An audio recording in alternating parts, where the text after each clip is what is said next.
Only impressionable reality seems real and visible to us. Actual reality out there is invisible to us.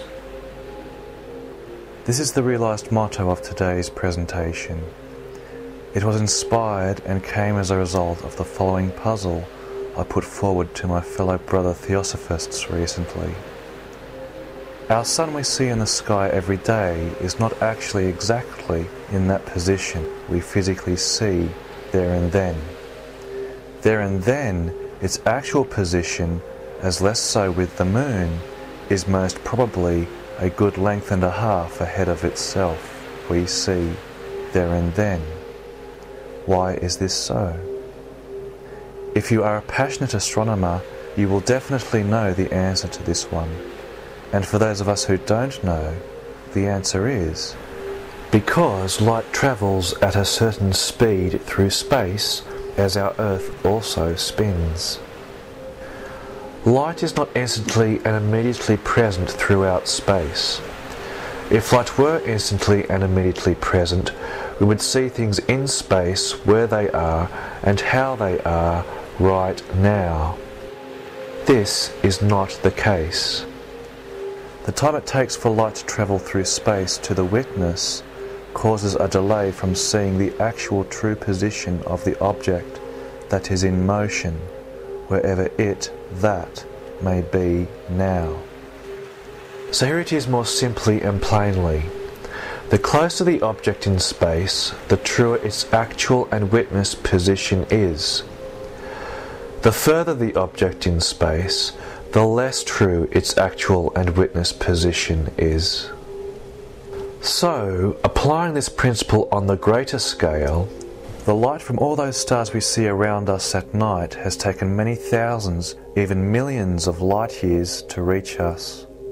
So we are seeing the stars not as they are now, but were back then. Here is a further rather fun question to consider about space travel for all you Star Trekkies out there.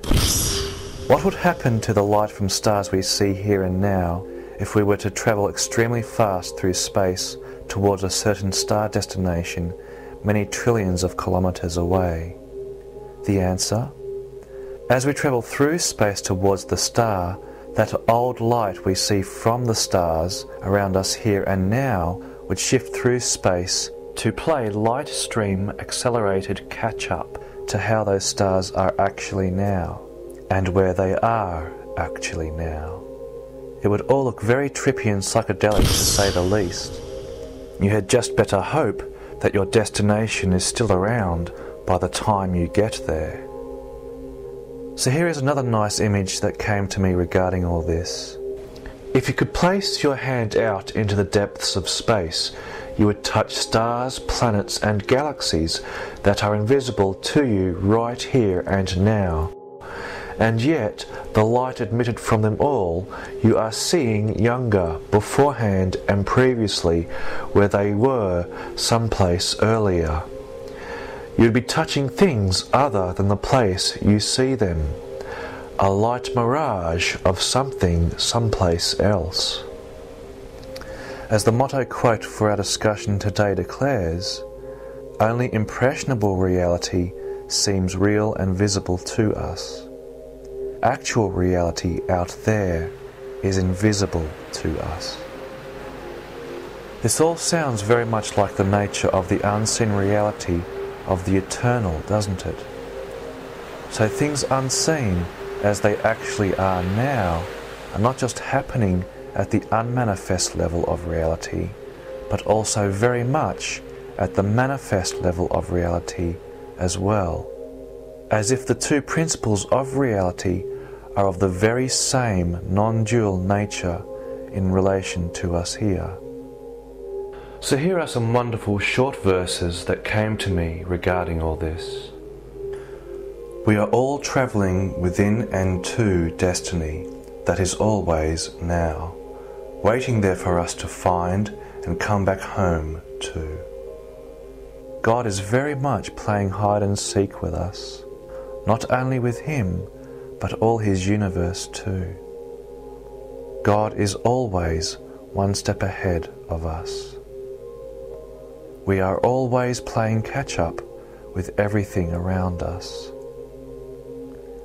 Now is always now, infinitely everywhere, no matter how much everything within it is seen in delay. The lesser the delay between observer and observed, the truer and non-dual will reality actually be.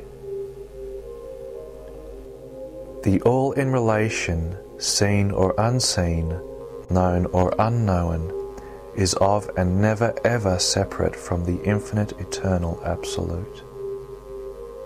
All diversity in motion is together unified in the one eternal absolute. The truth is always a constant absolute. Everything else is relative and personal understanding of and in that. And finally, my favourite, we are all in it together.